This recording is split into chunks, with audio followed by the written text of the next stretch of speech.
Good evening, and welcome to Burlington City Hall, the scene of many exciting adventures. During the last couple of years, we have had a number of prominent and important spokespeople come to Burlington, Vermont. And tonight we're very proud to welcome Noam Chomsky from MIT, who has been a very vocal and important voice in the wilderness of intellectual life in America. At a time when many intellectuals and academicians find it more comfortable to be silent and to go with the flow, as it were, it is comforting to find, on occasion, individuals who have the guts to speak out about the important issues of our time, and certainly Professor Chomsky has been a person to do it. I am particularly delighted to welcome him here to City Hall, because one of the things that we are trying to do in Burlington is to do away with this gap between what happens up there on the Hill and what happens down here, or what presumably happens in Washington regarding Nicaragua, and what happens here in local government. We have the belief here that local government is everything that affects human life.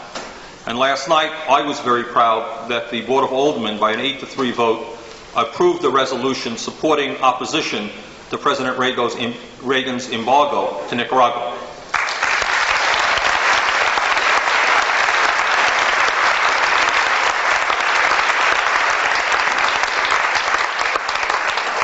And our point of view was that what happens in Nicaragua, what happens in Washington, what is done in the name of the United States of America is done in all of our names, and it is absolutely a local issue. So, without saying more, without going any longer, I am delighted to welcome a person who I think we're all very proud of, Professor Noam Chomsky.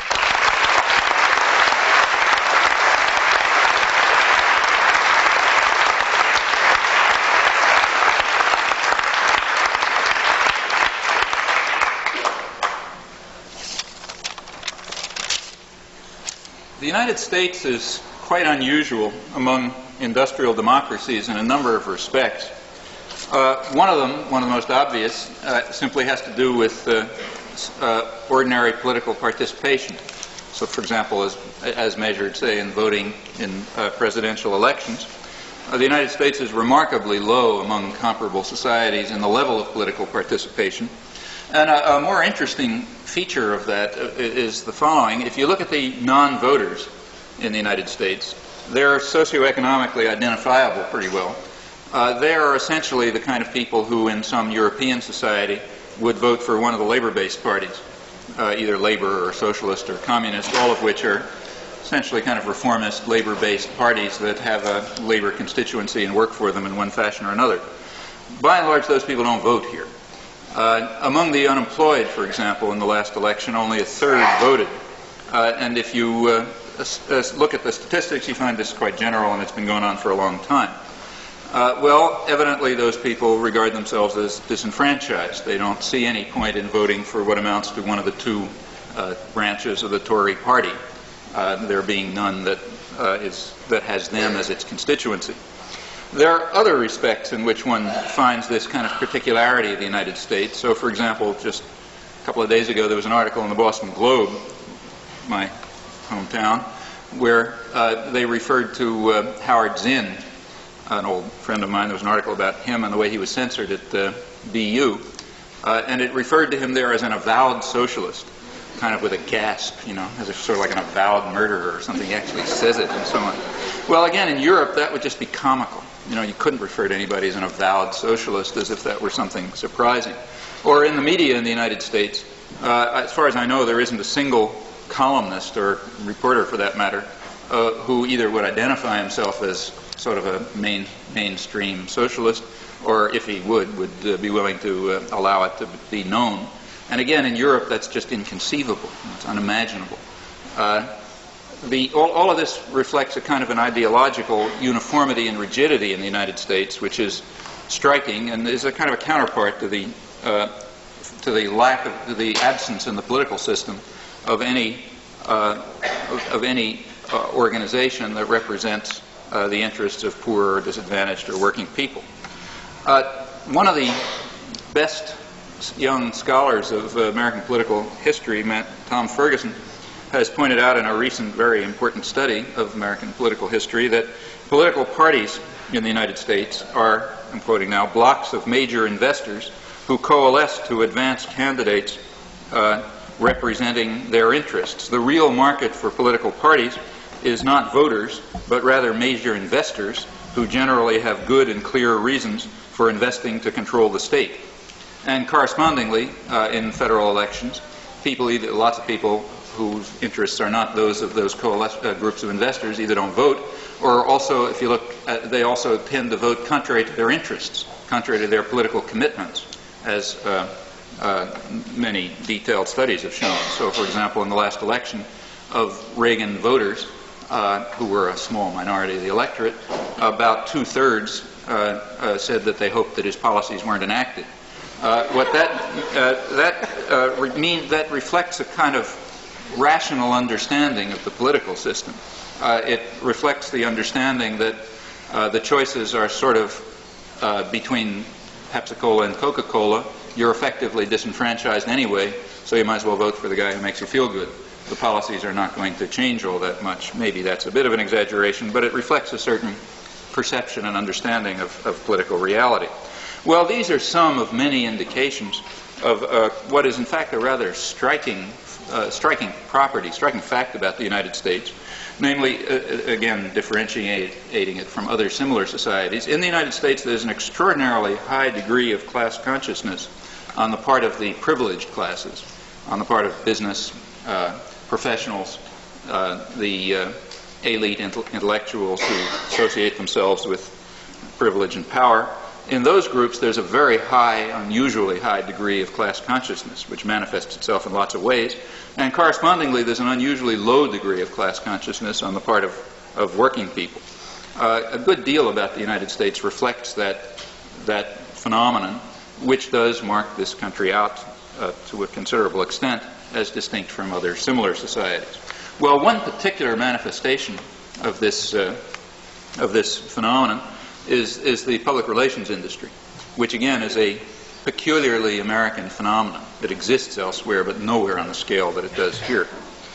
This goes way back in the United States. In the early part of the 20th century, it was beginning to become significant. In 1909, an AT&T executive commented that the public mind is the only serious danger confronting the company.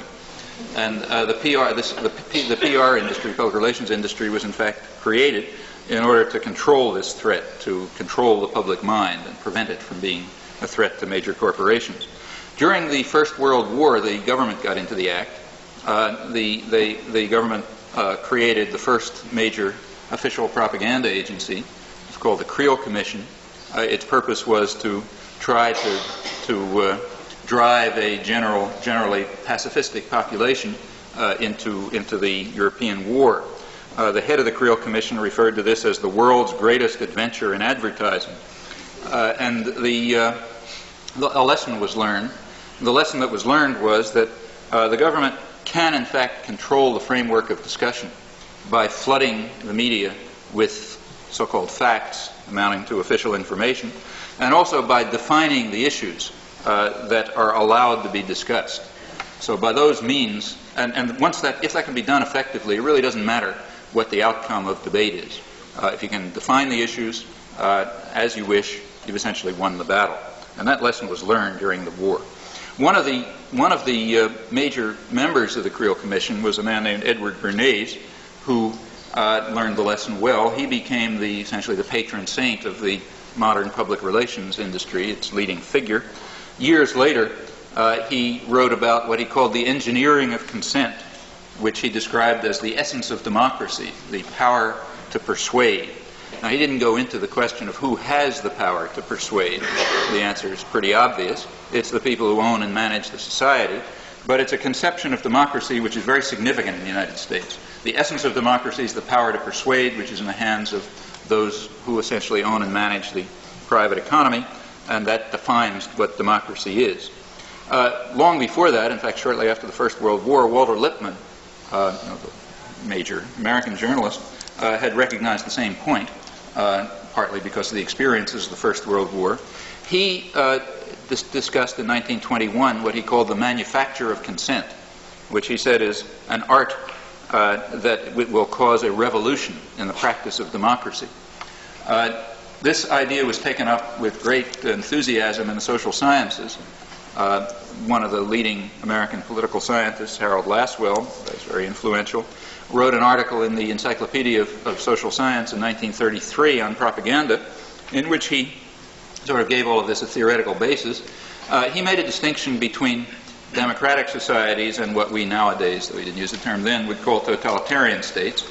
And he pointed out that propaganda has a very different function in those two kinds of societies. In a totalitarian state or a military society and so on, propaganda isn't all that important because the state can control behavior by force. But in a democratic society, where the state is restricted in its ability to use force against citizens, at least relatively privileged citizens who have means to defend themselves, in such a society, propaganda becomes much more important, he pointed out. And the reason is that the voice of the people is heard, and therefore it's necessary to ensure that that voice says the right things, that that voice says the things that the leadership regards as correct. In a totalitarian society, that doesn't matter so much, because they're going to do what they want anyway, and if you don't like it, you'll suffer. But the more democratic a society is, the more indoctrination is needed, the more you need manufacture of consent. And Lasswell went on to say that we should not succumb to what he called democratic dogmatisms, such as the idea that people are the best judges of their own interests. That's not true. Despite mass education and so on, people have no idea what their best interests are. The only people who understand their best interests are the privileged elites, and since we have this unfortunate phenomenon of democracy, we have to make sure that privileged elites are not restricted in their ability to carry through the policies that are in fact in the interests of everyone, which means you have to have an effective system of indoctrination. You have to have real manufacture of consent. He went on to, he said that we shouldn't regard propaganda negatively. He said propaganda is completely neutral. He said it's as neutral as a pump handle. You can use it for good or for evil, and since of course we're good, we're going to use propaganda for good purposes, and therefore we should have a positive attitude towards it. It's, again, the essence of democracy. Well, all of this is familiar in another context. This is all a typical Leninist ideal. The Leninist concept is that the vanguard party, which represents and understands the interests of the working class, should lead because the workers are just too stupid to understand what their own interests are. So therefore the vanguard party, which will take control on the basis of their revolutionary activity, will lead them because it understands, what's right and so on and so forth. And in fact, the relationship between Leninist concepts and the liberal intelligentsia in the West is extremely close. There's a very similar managerial concept of control and indoctrination.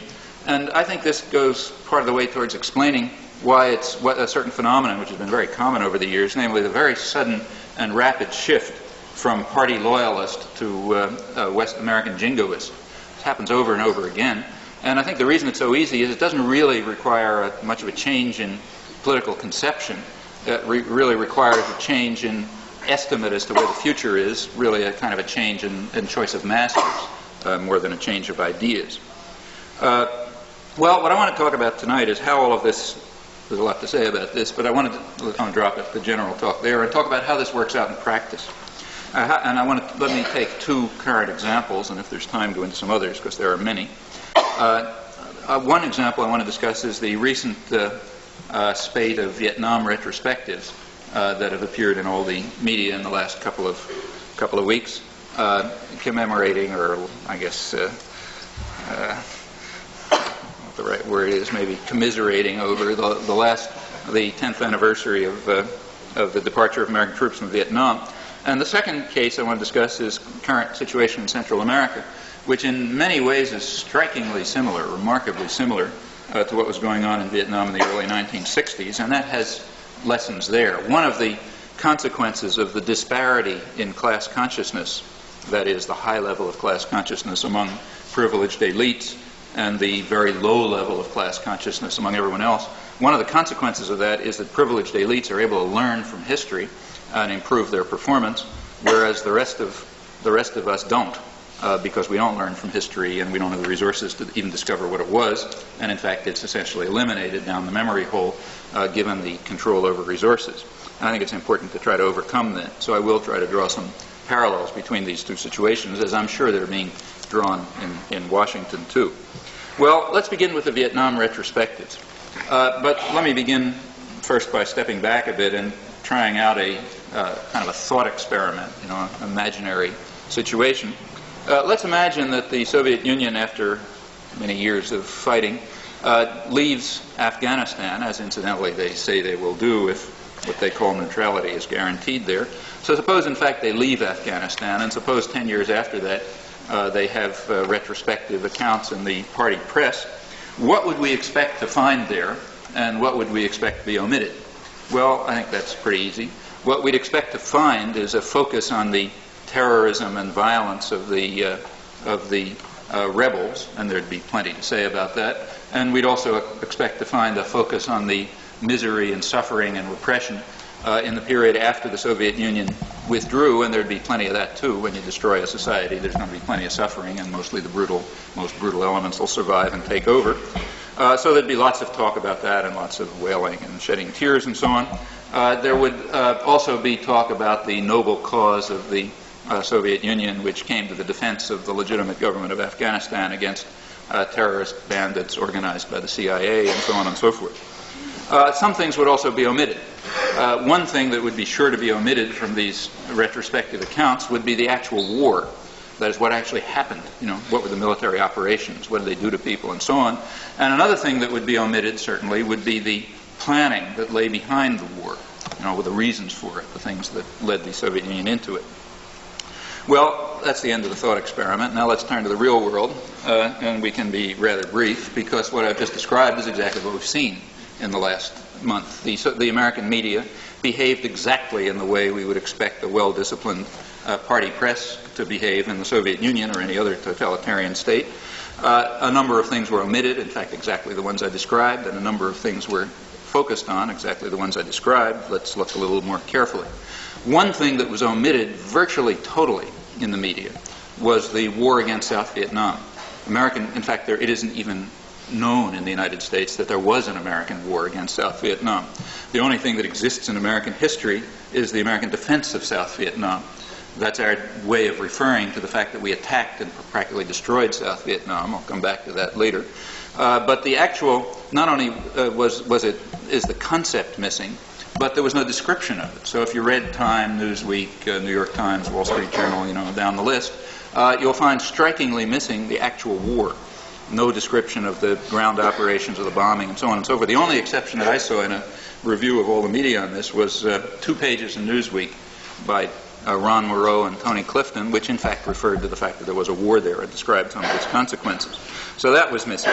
Another thing that was missing was any discussion of the background planning for the war, the reasons why the United States got into it. There's a ton of documentation on this. This is a very open society, and we have plenty of access to high-level planning documents, and it's very well understood, in fact, if you want to bother understanding what led the United States into the war, but that was missing. Down the memory hole, not a mention of it. I didn't even see a word of that. What you found instead was something different. What you read was that the war was a mistake, but a noble mistake, that it was illusory, it was a failed crusade undertaken with the loftiest intentions. These, incidentally, are the phrases used by Stanley Carno in the best-selling companion volume to the PBS television series, which is highly praised or criticized for its critical candor, and which in fact is now the subject of a right-wing attack, which will soon be aired, because it was only obedient to this party line and not sufficiently servile to it. So there we read that we started with the loftiest intentions and failed crusade. No evidence is given to testify that. No evidence is offered to suggest that we had lofty intentions or anything else. That's just party line. You don't need evidence for that. Or you read that we entered because of, I'm quoting now, blundering efforts to do good, although this became a disaster by 1969. That's Anthony Lewis. who is, I think, the harshest critic of the war in the American press. Or you read that we entered in an excess of righteousness and disinterested benevolence, and that our defense of South Vietnam was badly conceived. That's John King Fairbank, who's the leading American Asia scholar, and about the harshest critic of the war in American foreign policy you could find in anything close to mainstream academic circles, and on like that. You'll notice that everybody I've been quoting is a critic. These are all the critics of American policy. The spectrum of opinion extends from them, from the idea that we entered in an excess of righteousness and disinterested benevolence over to Norman Podhoretz and Ronald Reagan. That's the spectrum. If you've got a magnifying glass, you can actually see that there's something in between. And that's important. It's very important to notice that this is what the critics say. And it's also important to notice that none of this has to be justified. That is, nobody who puts forth these views gives any evidence for it or feels that any evidence is required.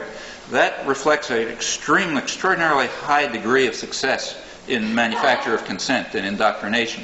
You don't even recognize that there's an alternative, a conceivable alternative to the party line. It's not just that you adopt the party line.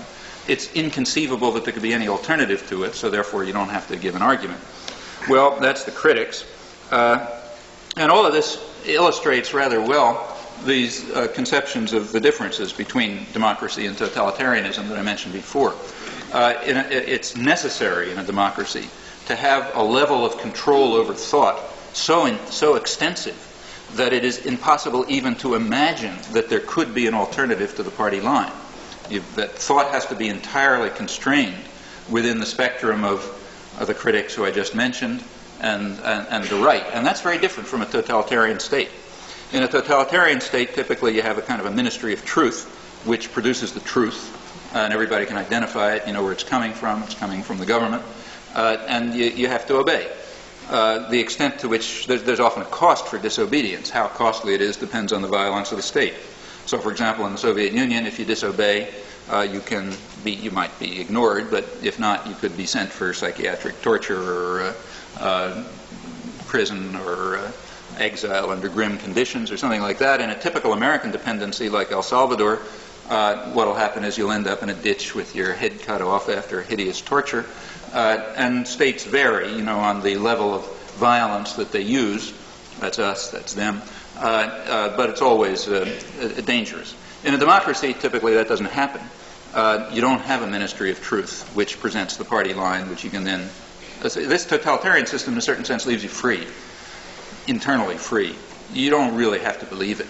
You can identify it. You can't. There's a danger in departing from it openly, but you can essentially believe whatever you want. In a democratic system, that's not true. You can't believe whatever you want. It's dangerous if you believe whatever you want, because they can't do to you what they do to you in El Salvador. Therefore, you better only think the right thoughts, and therefore all thought has to be constrained. So we get the result that I just described, and that was typical throughout the war. There was, it's kind of intriguing to see how it worked. There was, of course, a debate over the war in the 60s in mainstream circles. That debate was between people called hawks and people called doves. The hawks were people like, for example, journalist Joseph Alsop, who held that if the United States used sufficient degree of violence, it could win the war. And the doves were people like Arthur Schlesinger, who was described as an anti-war leader and kind of a leading dove. And his view was that no matter, even if we used extensive violence, we probably wouldn't win. Although, he went on to say, I'm quoting now, that we all pray that Mr. Alsop will be right. And if the American government does succeed, he said, we will all be praising the wisdom and statesmanship of the American government in reducing Vietnam to what he called a land of ruin and wreck. Now that's the dove position. If you read, and that's not very far in the past, read today's editorials about El Salvador, and that's exactly what the liberal press is saying. They're saying, well, looks like we can reduce the land to ruin and wreck and massacre enough people so that we'll win, so therefore we should all be praising the wisdom and statesmanship of the government. That's the critics' position, as it's been in the past. Now, between those two positions, the doves and the hawks, you're allowed to have a debate. In fact, the more vigorous the debate, the better the propaganda system likes it. Because the more vigorous the debate, the more deeply you instill the unstated principles, which are, of course, that the United States has the right to use force and violence to achieve its ends, and the only question that can be raised about this is whether it will succeed at a low enough cost. Now, again, in a totalitarian system, you could never put forth that principle. It would be too crude. But in a democratic system, again, you don't say it openly, but it's presupposed by the debate, and the idea is that that's supposed to, and it often does, instill the principle. So the ordinary person on the outside will say, well, you know, if even the critics assume this, who am I to question it? In fact, it's the critics who play the major role in a democratic system of thought control in ensuring that the manufacture of consent works. That's incidentally why they're tolerated, in fact honored. They play a major role. My own view is that if dictators were smarter, they would use our system. I think they don't understand the benefits of a lively, exciting debate between positions which assume the same principles and appear to be at opposite ends because they differ tactically with regard to how well those principles can be enacted. That's a very effective technique of thought control, one that's been honed to a high art in the United States as part of our general PR system. Well, let me say that here we have to enter some qualifications. While this propaganda system worked like a dream among the educated classes, it didn't work all that well among the population at large. And that shows up. It shows up in polls, for example. As recently as 1982, which is the latest one I saw, the Gallup poll asked the question, the United States is a heavily polled country, not for our information, but because business likes to monitor public attitudes for all sorts of reasons. Sometimes we also hear about it. They have polls on international affairs. In 1982, they asked the question, do you think that the Vietnam War was a mistake, or was it, I'm quoting now, fundamentally wrong and immoral? Well, of the general population, 72% said it was fundamentally wrong and immoral. Many fewer so-called opinion leaders held that position. That includes clergy and so on. And among articulate intellectuals, virtually nobody ever held that position. Even at the height of opposition to the war, the number of people who felt that it was something other than a mistake, that aggression is wrong, in other words, was minuscule among the educated classes. There's a big split, in other words, between the attitude of the general population on this issue and the attitude of the educated classes. That split even has a name. It's called the Vietnam Syndrome. The terminology is interesting. Syndrome is a term you use for a disease, right? And the Vietnam Syndrome is a kind of a disease that spread over the population. Namely, the discipline began to break down. Not among the educated. They held the line. But among the general population, discipline began to break down. And this disease spread with really terrifying symptoms, such as a refusal to follow orders or raising questions about what the state is doing, or even worse, something like, say, sympathy for victims of American violence and feelings of solidarity with them and so on. That's a disease that has to be overcome. It's not a disease that was ever widespread or even particularly noticeable among privileged or educated groups, but it did spread among the population. And this distinction, incidentally, is not unique to this case. In many cases, you find that the educated parts of the population are the most extensively indoctrinated, the ones who understand least about the world, and the ones who believe most fervently the principles of the faith. And that's not surprising either, if you think about it. Educated people are subjected to much more intensive indoctrination. Well, that's what education is. And they're the ones who suffer from it. They're its victims. But also they have a kind of a class interest in believing it, because their social role is to be the purveyors of propaganda. So therefore it's necessary to kind of internalize it and believe it. And if you don't do that, you sort of are marginalized and eliminated from the intellectual class. So it's not too surprising that among the educated you find the least understanding and the most profound indoctrination. The inability, for example, even to conceive that there could be an alternative to the party line on issues such as those I discussed. Well, let me turn now to the things that are omitted in this discussion. There are two major things that were omitted in the retrospectives. The first is the background planning. And here let me generalize it, because in fact there is underlying the American war in Vietnam, though you wouldn't know it from the media or from most books. There was a very well worked out geopolitical conception, which didn't only apply to Vietnam, but applies worldwide. My own feeling is if you understand this geopolitical conception, a lot of what happens in the world will fall into place now and in the future.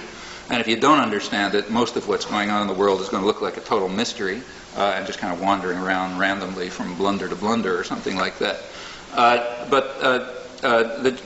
You can even get a pretty good reputation as a prophet if you get to understand what the underlying thinking is. And it's, again, well documented, though you got to search to find the documents. They're not, they're suppressed in effect. The main, it goes way back, but I want to start from the Second World War, which represented a qualitative change. The United States emerged from the Second World War in a position of global power that had very few counterpart, probably no counterpart in history. I doubt if there had ever been a time in history when any single power had such a degree of world domination in terms of control over wealth, in terms of military power, and so on. And going back to what I said before, American elites are very class-conscious, very self-conscious. They understood this, they planned, and they prepared, they worked out how the post-war world should be, how it should be run and organized, so as to conform to their interests in a world that they expected to rule and dominate to an extent without historical precedent. From 1939 to 1945, there were a long series of meetings run by the Council on Foreign Relations, which is the major business input into policy planning, and the State Department. It included all top planners in the State Department. This is called the War Peace Studies Group, and they were essentially planning the post-war world. By 1943 or so, it was pretty obvious how it was going to come out, and they developed a concept which they called the Grand Area. The Grand Area was to be a region subordinated to the needs of the American economy. As one planner put it, it was a region strategically necessary for world control. And the Grand Area was to include as a minimum the entire Western Hemisphere, the Far East, and the former British Empire, which we were in the process of taking over during the war. That's incidentally something called anti-imperialism in American history writing.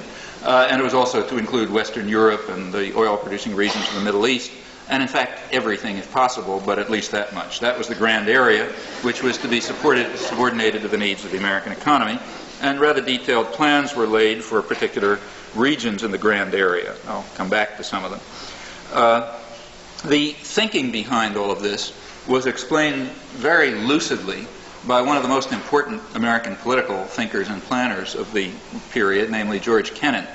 He's interesting, for one thing, because he's smart, and he says things clearly and accurately. And he's also interesting for the same reason that the critics I quoted before are interesting. He's at the end of the spectrum. He's at the humane, liberal, dovish end of the spectrum. And he's also very lucid, so his conception, sort of a fortiori, everything holds for everyone else, worse, in other words. So here's what you hear at the liberal end of the spectrum in this period. This is George Kennan in February 1948, happens to be the top secret document that I'm quoting from.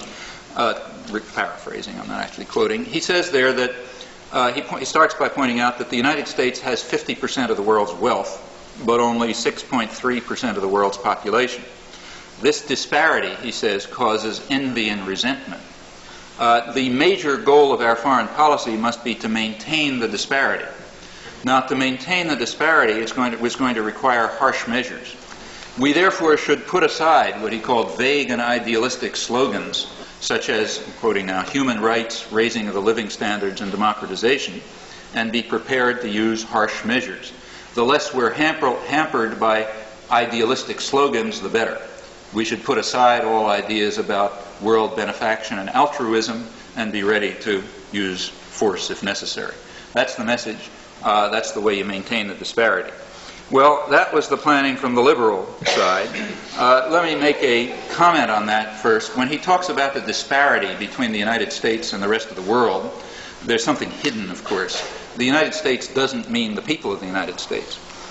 There's actually a comparable disparity internal to the United States. And that must be maintained too, although he didn't bother to say that because this is foreign policy. But internal to the United States, there's also a disparity which has to be maintained, and for that you also need harsh measures. And in fact, the planners recognized throughout that if the United States moved towards a more egalitarian society, something which is obviously not contemplated or conceivable, then it would not be necessary to have a global order subordinated to the needs of the American economy. There were other kinds of arrangements that would be possible without such primacy given to what we ought to call the freedom to rob if you didn't have to maintain the internal disparity. But of course that was not in question. That's also discussed extensively.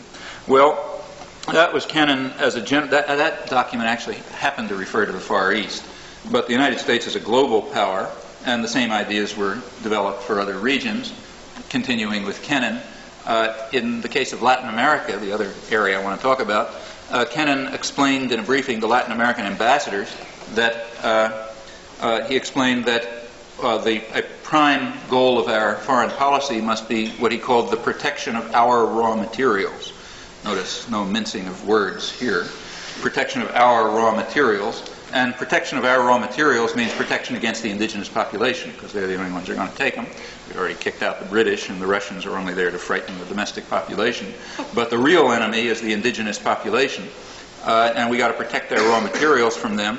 And to do so, he said, again, harsh measures will be necessary. We should not refrain from police measures if necessary, he said. It's better to have a harsh government in power than a government that's liberal and relaxed and tolerant of what he called communists. Well, here the term communists has a very special meaning in American political theology. It refers to people, whatever their political commitments, who are committed to stealing our resources, that is, to using them for domestic needs. They're communists by definition, and doesn't matter what they believe. They can believe New Deal capitalists or whatever, but they're communists. And those are the people against whom we have to use harsh measures, including police measures, which makes some sense if we have to protect their resources and maintain the disparity as the prime element in our foreign policy. That's Latin America. Incidentally, what Kennan may very well have had in mind was a State Department intelligence report that had come out just a year earlier, which warned of a rather dangerous doctrine that it was spreading over much of the world, including Latin America, namely the belief that, I'm quoting now, that governments have a responsibility for the welfare of their people. Now, that's communism in our terms, and obviously that has to be stopped, because if governments arise that have a responsibility for the welfare of their people, they don't have a corresponding responsibility for our welfare, and that's obviously the transcendent need if you have to protect our raw materials and maintain the disparity. Well, that's Latin America. With regard to Asia, the geopolitical picture that was developed was that sooner or later Japan was going to be reconstituted as the industrial heartland of Asia. Japan is a resource-poor area and also needs markets. Therefore, in order to ensure that Japan, this industrial society, remains essentially within American control, it would be necessary to provide Japan with resources and raw materials, which meant primarily South and Southeast Asia. So in this global, remember, these are global planners. They're not playing for small stakes. In the global planning that was developed, the United States was going to have to ensure that a reindustrialized Japan, operating within the framework of American power, would have access to resources and raw materials, in particular in Southeast Asia. That's, in fact, directly the thinking that led us behind into the Vietnam War. Now let me turn to what was, that's the omitted geopolitical conception.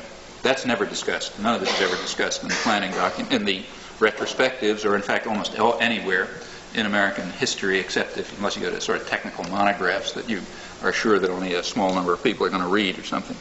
And let me say that I've just barely touched the surface. This goes on to quite detailed and explicit planning, pursuing these basic ideas in about the way you'd expect.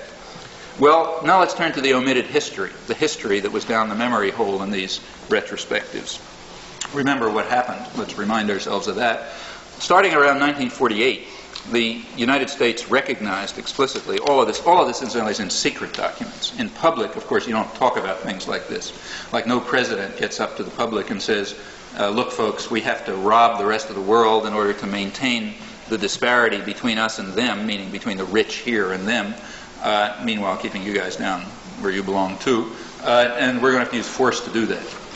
Presidents don't say that. What they talk about is our noble objectives and our lofty intentions and so on, and the well-disciplined intellectuals repeat that stuff for them. That's what the media are about and what the schools and universities are about and so on. But this is now the real world. Well, now let's look at the history in the real world, also secret. I mean, the events are not, but the documents are. By 1948, the State Department had recognized explicitly that the nationalist movement of Indochina was led by Ho Chi Minh and the Viet Minh, the anti-French resistance. and they recognized that there is really no alternative. There's no expedient short of alternative that could be concocted. However, they also recognized that that's unacceptable. The reason it's unacceptable is that a nationalist movement in Vietnam under the leadership of the Viet Minh might very well be successful in social and economic development. And if it were successful, then that invokes a certain theory, which we call sometimes the Domino Theory, but actually, to be historically accurate, we really ought to call it the rotten apple theory, because that's the image that's constantly used. The idea is that one rotten apple in the barrel may infect the whole barrel. That is, if one country undertakes successful social and economic development independent of the United States, other countries might try to do the same thing. People next across the border are going to say, "Why not us?" You know, and then the rot may spread, as the planners put it. If you think I'm kidding, you got to read the documents. The rot of social and economic development that would be success, as Kissinger put it, and with regard to Allende, the contagion may spread and infect other regions. These disease metaphors are very commonly used, and you can see why. And it's really frightening that people are stealing our resources all over the place. So according to the rotten apple theory, which then became, the Domino Theory, if there is successful social and economic development, although Vietnam isn't all that important, the right to rob Vietnam was not all that important, though Eisenhower made all sorts of speeches about tin and tungsten and so on. But mainly it wasn't that. The problem was that the rot might spread, and therefore the sort of cancerous growth had to be stopped at its source. So we therefore supported the French in their effort to reconquer their former colony, and by the end of that war, which was 1954, when the French pulled out, we were providing about 80% of the costs. That was a very serious war. About 500,000 people, 500,000 Vietnamese died during that period. Well, that was 1954. The French pulled out. We came rather close to using nuclear weapons at that time. The United States was really intent on preventing the rot from spreading. The French pulled out. There was a political settlement. The United States moved in, blocked the political settlement, installed in South Vietnam the kind of government that we're very familiar with in our history. We installed a typical Latin American terror and torture state, the kind we have a lot of practice with, and it immediately blocked the political settlement, but it also turned to the task of massacring the domestic population. Again, that's what we know about from our own history. The government that we installed killed off about 70,000 or 80,000 people by about 1960, which is, again, not a small number. This had the effect that it often has, namely it aroused resistance, kind of an odd phenomenon that nobody understands. And that, of course, proved that the Russians are coming, as it also always does. By 1960, when Kennedy came in, there was a problem. The government that we had established, which everybody in Washington knew had no popular base, was collapsing because now there was resistance after this massacre. And what were we going to do? So what Kennedy did, and this is instructive, what Kennedy did was simply to attack South Vietnam. In 1961 and 62, the American Air Force was sent to bomb South Vietnam. No subterfuges. American planes from the American Air Force started extensive bombing and defoliation in South Vietnam. This was part of a broad program intended to drive several million people, maybe up to 7 million people or so, into concentration camps, which we called strategic hamlets, where they would be surrounded by barbed wire and armed guards, and, as we put it, protected from the guerrillas who, as we conceded, they were willingly supporting. Well, that was that program. When any other country does that, we call it aggression. That's like what the Russians are doing in Afghanistan. But when we do it, it's defense. In fact, the extent of the servility of the liberal intelligentsia on this is kind of remarkable. For example, Arthur Schlesinger, again, the anti-war leader, and let me keep to the critics because they're by far the more interesting. Schlesinger has a book about this period called 1,000 Days, History of the Kennedy Administration. And he talks about the year 1962 when this attack began. He says 1962 was not a bad year. He says aggression was checked in Vietnam, meaning the aggression of the Vietnamese against us was checked by our attack against South Vietnam. That's what happened in 1962. But as that gets filtered into party history, its aggression is checked in South Vietnam. This was explained rather nicely by another hero of the liberal pantheon, Adlai Stevenson, at the United Nations. He said that in Vietnam we are engaged in defense against what he called internal aggression. It's a lovely Orwellian concept. Orwell wasn't smart enough to dream it up. We're defending ourselves against the internal aggression of the Vietnamese in Vietnam. as we do in many parts of the world. Well, that was the early 60s. Meanwhile, the Kennedy and the Johnson administration continued the war, extended the war against South Vietnam.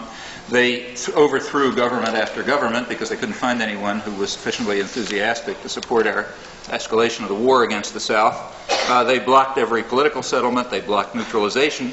They also understood exactly what they were doing. Nothing about lofty intentions or, benevolence or anything like this. They understood exactly what they were doing.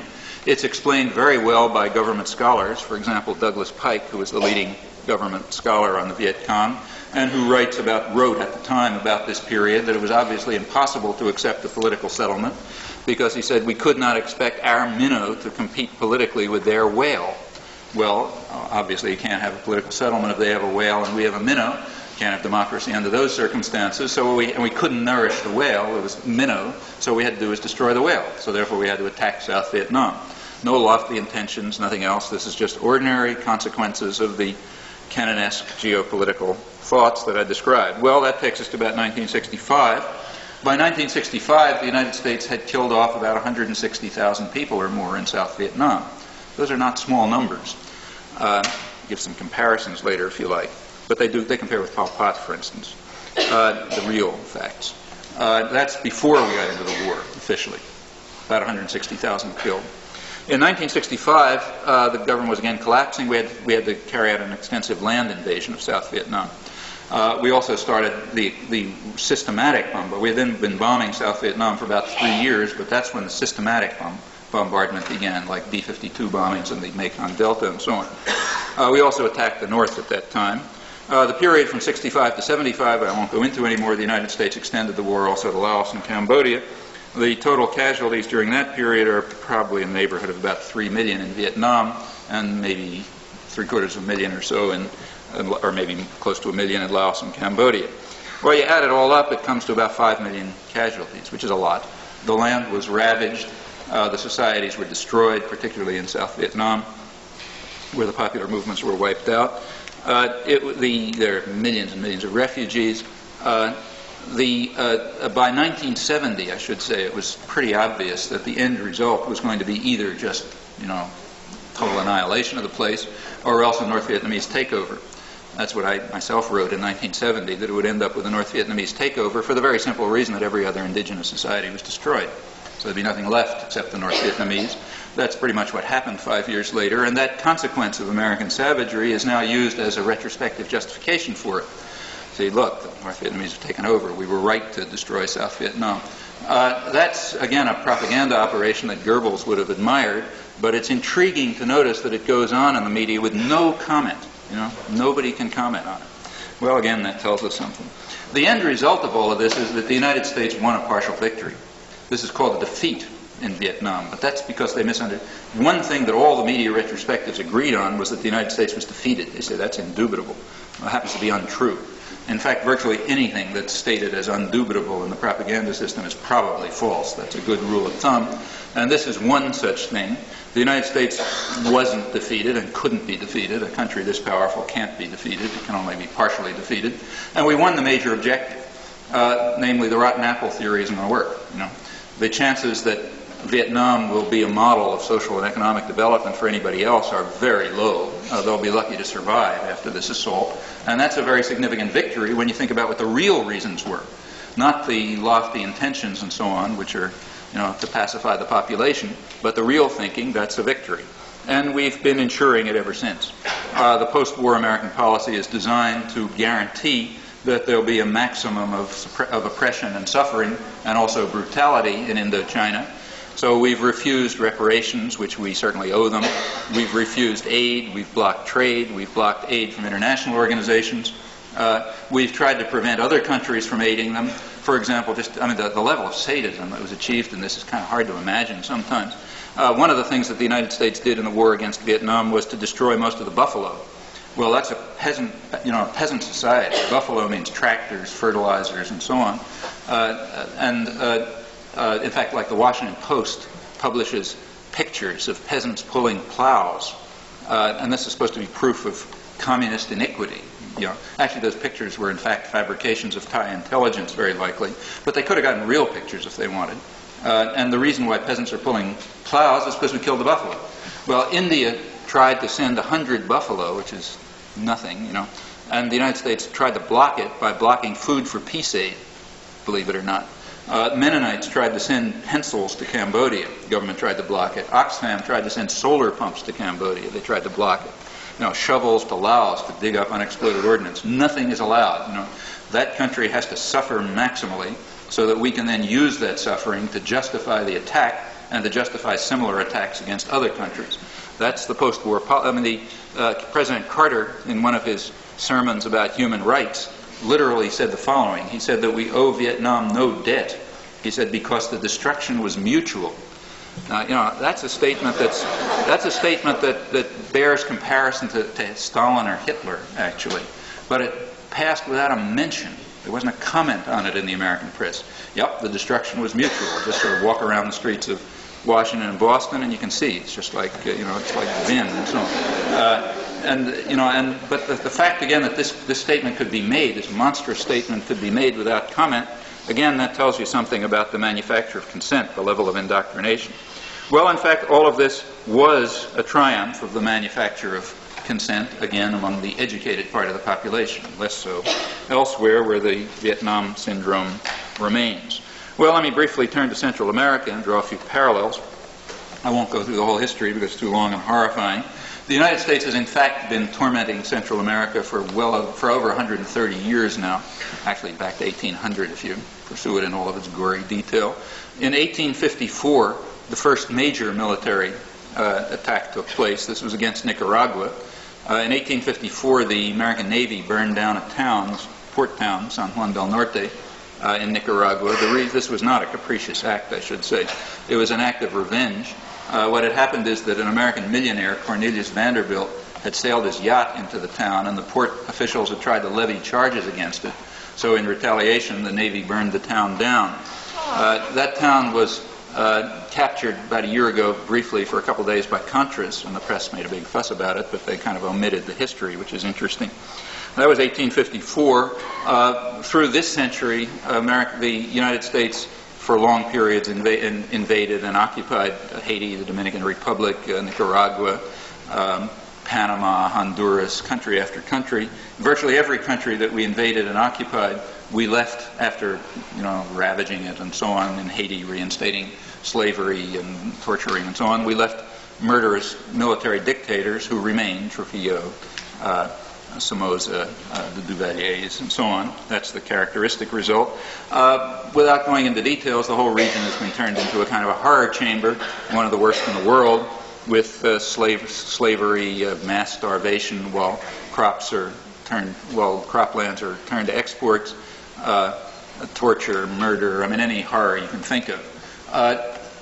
That's an interesting reflection of American history. If this, in a really free society, this kind of stuff would be taught in elementary school, but here it's suppressed, and the extent to which it's suppressed is again remarkable. You can take a look this morning at the New York Times, where there's an op-ed by the editor of Foreign Policy, the more liberal of the general foreign policy journals, in which he describes how awful Central America is, and he gives all the reasons, the Spanish, colonization, the culture, and so on and so forth. One reason happens to be missing. Guess which one? That's a level of cowardice and dishonesty which, again, is very hard to duplicate elsewhere, but is absolutely characteristic here. Well, that's Central America in general. Let's take a look at El Salvador in particular. In El Salvador in 1932, there was a mass murder. Maybe 20 or 30,000 peasants were killed, and the country was traumatized and disciplined. The dictator who carried it out ran an election for the benefit of the United States, in which he was the only candidate, and we duly recognized him. Everything was fine, just normal torture and starvation and so on, until about 1960, when there was a reformist officers' coup, which looked like it might change the situation. The Kennedy administration bloc that supported a counter-coup restored a military dictatorship. Again, things were quiet through the 60s. In 1972, there was an election.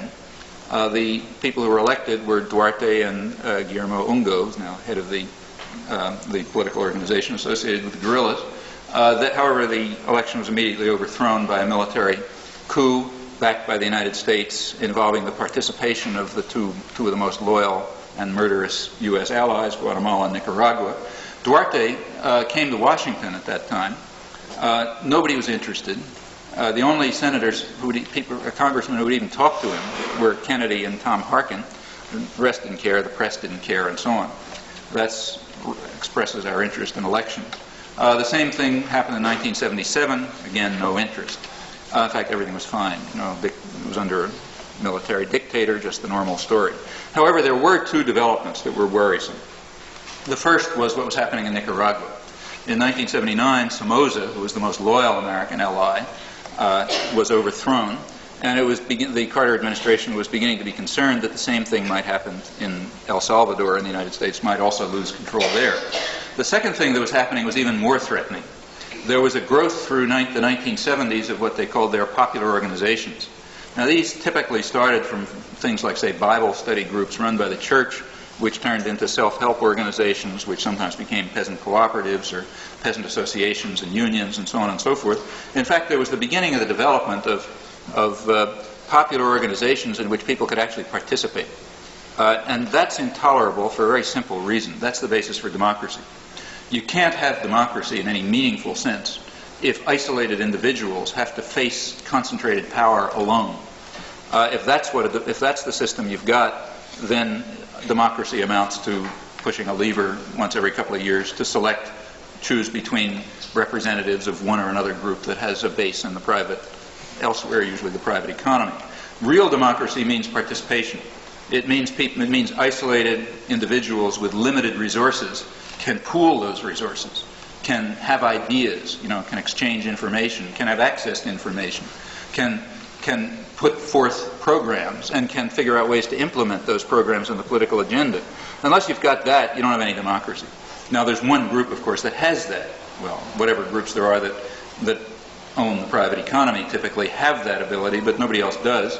And that's a prerequisite to democracy, and that was beginning to develop in El Salvador in the 70s, which is very frightening, as you can see from the geopolitical considerations that I mentioned. Well, what did the United States do? In 1979, the Carter administration, in October 79, backed a reformist coup, a military coup, which overthrew the dictatorship. The Carter administration, who they were afraid it was going to fall, the Carter administration, however, insisted that the most reactionary and brutal military elements be dominant in the junta. Killings rapidly increased.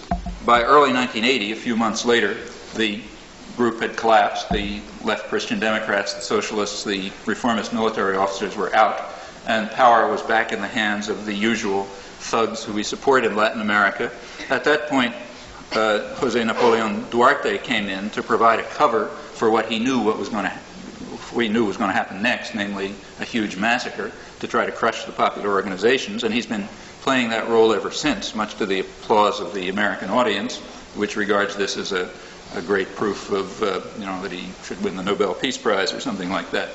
That was early 1980. In February, right at that time, the Archbishop Romero, wrote a letter to Carter, an important letter, in which he pleaded with Carter not to send military aid.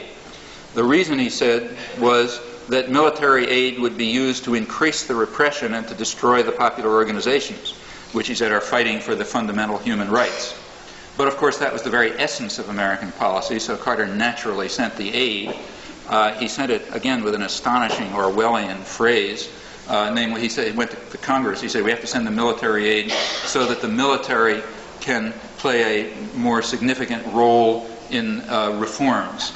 He knew exactly what the reforms were going to be. They were exactly what the Archbishop said, namely destruction of the, increasing the repression and destruction of the popular organizations. Well, that's what happened, exactly as predictable and predicted. A couple of weeks later, the Archbishop was assassinated. In May 1980, Carter's war against the peasantry began with major massacres, usually in areas designated for land reform, which provided a kind of cover for the massacres. In June, the university was attacked and destroyed. Many people killed, the buildings pillaged and destroyed. In November, the political opposition was massacred. Meanwhile, the independent press was wiped out. We don't believe in censorship in the United States. What we believe in is what we did in El Salvador. Namely, you blow up the newspaper, you take the editor out, and you hack him to pieces with the machete, and so on and so forth, and pretty soon there's no need for censorship. So there isn't any censorship in El Salvador. That was the Carter War, about 10,000 people killed during that one, mostly suppressed in the press here, I should say. Duarte himself said that the masses were with the guerrillas at that time, but he felt better afterwards. He said, now they're not anymore, which is probably true after you're subjected to an experience like that. Carter's war against the popular organizations was a success. They were destroyed. But again, it had the usual consequence. People began to flock to the guerrillas, which proves that the Russians are coming. That period is very similar to what happened in Vietnam in the late 1950s. Very similar. Check it out. You find very much the same was happening. Well, at that point, Reagan came in. What he would have expected to do is exactly what Kennedy did, namely escalate the war by American bombing. He didn't. He tried, but he didn't.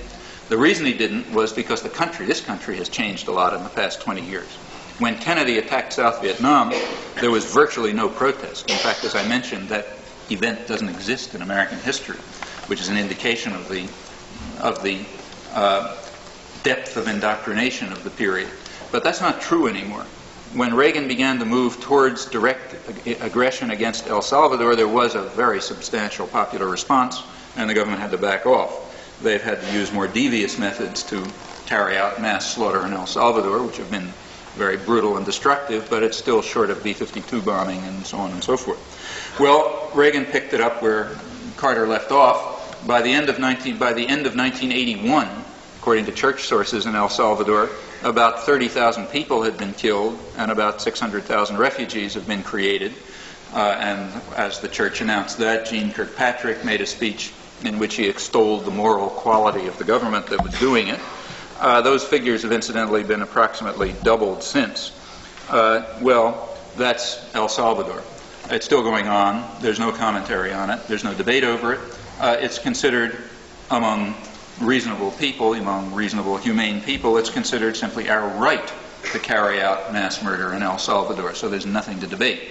Nothing in Congress about it, nothing in the press, very little reported. If you want to learn about it, you've got to go to the reports of human rights organizations, which document in detail the indiscriminate murder carried out by the Air Force with direct, with American control and coordination, the torture in the prisons and so on and so forth. But in the press, nothing. It's just a marvelous tribute to our success that all of this has happened. There is some protest about Nicaragua, and that again tells you something about the nature of the propaganda system and the way the government sets the terms of debate. And incidentally, here the peace movement has fallen into the trap totally. Let me illustrate. It's very similar to what happened in the mid-'60s. In the mid-'60s, there was considerable protest about the war against North Vietnam, the bombing of North Vietnam, but very little protest about the bombing of South Vietnam, which was far more intense and far more destructive, and the ground war against South Vietnam even more so. The protest was against the war against the North. And the reason was that carried potential costs for us. The war against the South has no costs. We just murdered defenseless people. It doesn't cost a thing. In fact, that's kind of a historical vocation, you might say. The war against the North, however, is problematic. It could bring in the Chinese, it could bring in the Russians. It has international complications. It's another country, So therefore, there was protest about it. The Pentagon incidentally noticed this. McNamara, for example, points out in secret documents that the protest is against the bombing of the North, not against the more intensive bombing of the South, and drew the appropriate conclusions. Notice how the story is being replayed today. The attack against Nicaragua is bad enough. In fact, it's very bad. But it's nothing like the attack against El Salvador. I mean, not remotely like it. But the protest is against the attack on Nicaragua. The government has framed the debate so that you're allowed to discuss whether the United States should or should not attack Nicaragua, but you're not allowed to discuss whether we have the right to attack El Salvador. That's just a given. That's out of discussion. The peace movement has fallen into the trap totally. The Pledge of Resistance, for example, is a pledge of resistance if the government escalates the war against Nicaragua. There is no pledge of resistance if the government continues the war against El Salvador. Again, that's a given. Lots of people were arrested, me included, last week about the embargo against Nicaragua, but nobody was arrested and there was no demonstration about the mass slaughter being conducted in El Salvador. That's a given again. Again, this illustrates the enormous power of the state to set the terms of discussion, to frame the discussion in terms acceptable to it. The debate over Nicaragua is more or less acceptable, because that could, just as the debate over North Vietnam was acceptable, because kind of lying behind that is the idea that somehow it can be construed in defensive terms. It can be construed as defense of El Salvador against somebody, and then you can argue about whether there's really an attack or not. But the attack against South Vietnam or the attack against El Salvador, that can't be construed in any terms other than mass slaughter. And in fact, if you look at its reasons, they're obvious, to prevent exactly the reasons that the Archbishop gave, namely to destroy the popular organizations that are fighting for the people's fundamental human rights. There's no way to make that tolerable to the propaganda system, so therefore you've got to suppress it. And we all play along, I should say myself included, the peace movement included, we all play along because we're so effectively brainwashed. Well, all of that illustrates once again the triumphs of the manufacture of consent in a society with a sophisticated and class-conscious ruling class that learns, that thinks, that has resources, that plans, and that in fact controls the means of indoctrination, as long as the educated classes accept the appropriate degree of servility. The same story could be repeated with regard to the Middle East, with regard to the so-called arms race and all sorts of other things, and also domestic issues. No time for that. Well, when a superpower gains the ability to, when it develops an effective system of indoctrination, then the world becomes a very dangerous place.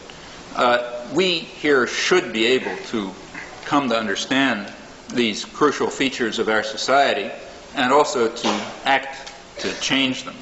The fate of many millions of people throughout the world, and very likely the fate of human civilization, depends quite directly, I think, on our willingness to undertake that task and to carry it forth with honesty and courage and determination. Thanks.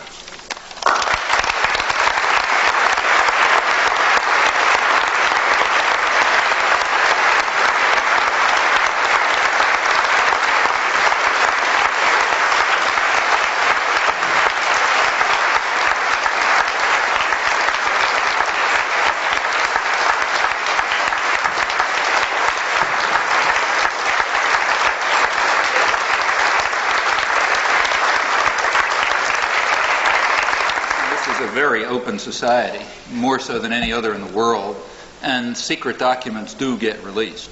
So the documents that I was quoting, in fact, have all been released. They were top secret documents, I'm sorry.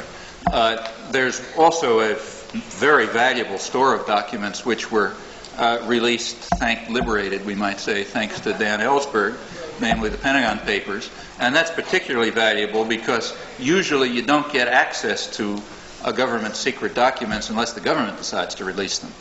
That was a case where the government didn't decide to release them, and in fact they're very interesting. However, I should say that they're not all that different from the public documents that have been released.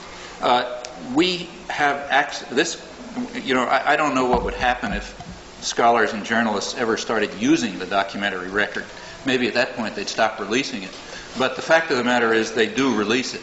It sort of doesn't matter too much because nobody ever sees it except some, fanatics. But it's there if you want to look. And in fact, there are books and articles discussing it too. In January 1968, the Tet Offensive took place. Now, the Tet Offensive changed the calculation of costs of American elites. They decided, there was a question how to react to the Tet Offensive. Tet Offensive was an astonishing event. I mean, throughout South Vietnam, in just about every city, there was a coordinated. Even the term is very misleading. I mean, the term again reflects the indoctrination system. It's a logical impossibility for the South Vietnamese to carry out an offensive in South Vietnam. It wasn't an offensive. It was an uprising against the aggressors. That's what we ought to call it. But the Tet Uprising took place in a coordinated fashion in just about every city in South Vietnam. The Americans had over 500,000 troops there. There were very few North Vietnamese. There were, in fact, only about 50,000 North Vietnamese, mostly at the border. They were probably outnumbered at the time by the Thai and Korean mercenaries that we had there. And the United States just dwarfed anyone. Nobody had an inkling of it. You know, there's this coordinated mass uprising in city after city, which the United States, which just was controlling the whole society, had no inkling of. That's an indication of the extent of the popular involvement in it. They now like to say that the result was a victory for the United States, and in a certain sense that's true. The United States had such enormous firepower that it was able to wipe out huge numbers of South Vietnamese. So in that sense, of course, it was a victory. But it frightened people in Washington. It made them recognize that it was going to be a long, drawn-out war. Well, the question arose as to whether to send more troops. And the deliberations are interesting and instructive. The Joint Chiefs were opposed to sending more troops. And one of their reasons was that they thought those troops would be needed here for civil disorder control. That tells you something. And they spelled it out. They mentioned groups that were going to be a problem: youth, women, others. You know, literally. You know, and they literally felt that they had to keep the troops here. You know. Also, the government was worried about that time at the fact that the army was collapsing. The American army, much to its credit, I should say, disintegrated. And that's not a small fact. The United States, again, is unique. Another element of American uniqueness is that other imperial powers have not used citizens' armies for colonial wars. That's unique, and it was a bad mistake. For a colonial war, you need professional killers. You need people like the French Foreign Legion, you know, ex-Nazis. That's what the French used. They didn't send a conscript army to Vietnam. The British didn't use conscript armies. They used professional killers, often hill tribesmen or people who were trained to be professional murderers. You'll notice in South Africa they did the same thing. A lot of the killing is done by professional killers taken from the oppressed communities themselves. It's very typical, incidentally, a typical colonial practice. The United States made a mistake. It sent a citizens' army, and you can't get ordinary people off the streets to become professional murderers.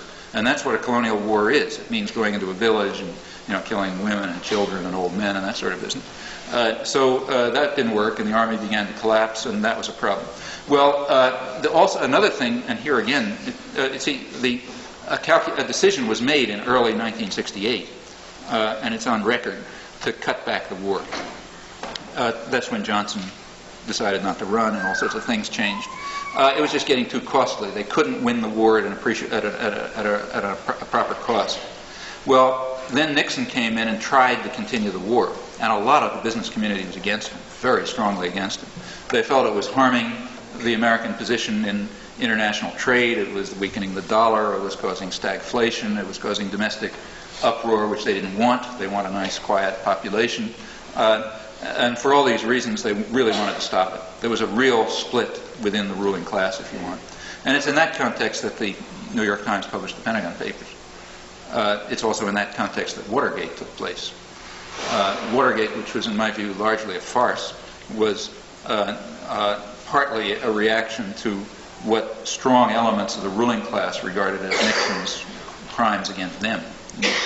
And one of them was just dragging this war on too far when they figured they had achieved what they wanted.